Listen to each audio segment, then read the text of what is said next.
Did you ever think Harley Quinn in an isekai would be a good anime? Well, I caught up on all 10 episodes of Suicide Squad Isekai. I don't know, some people are liking it, and others not so much. That's true, but honestly I was initially really interested in this new anime because of the character designs. I guess when you take some relatively well-known or established characters from another universe and style, and then translate them over into another style, that often catches my eye. For example, I was looking at how they designed Harley Quinn in this show, which captures color design and character design cues from how we see her in US animated shows, but it's different. She's cute in the show, but still has a ultra-violent streak in her. I guess that makes for an interesting contrast with those two things put together in her character. Yeah, and the other characters, Clayface, King Shark, Deadshot, Rick Flag, have also been redesigned by Wit Studio for the series. And we later see Ratcatcher and I think it's Enchantress. I'm thinking that how you like this show may also depend on whether you like the live-action Suicide Squad movies. True.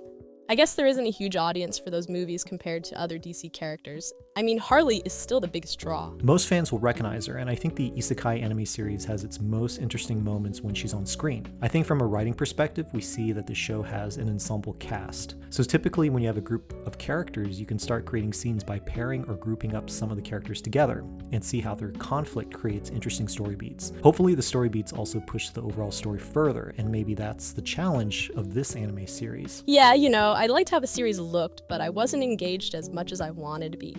Things were happening on screen and there's cool action, but I didn't really connect in any deep way to any of the characters. Same for me. I still love the way this show is animated, especially with some of the bigger action sequences that we see in episodes 9 and 10, but the heart of it seems to be missing. I just wish there was more heart in it, which is tough with these anti-hero characters. It's not impossible though, right?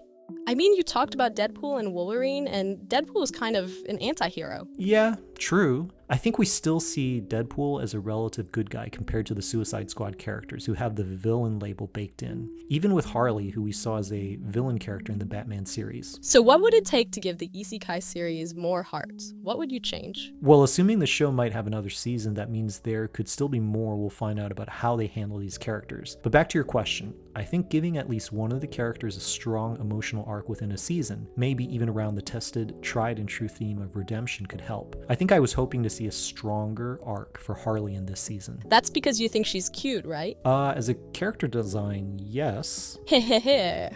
That was a trick question, by the way. Or was it?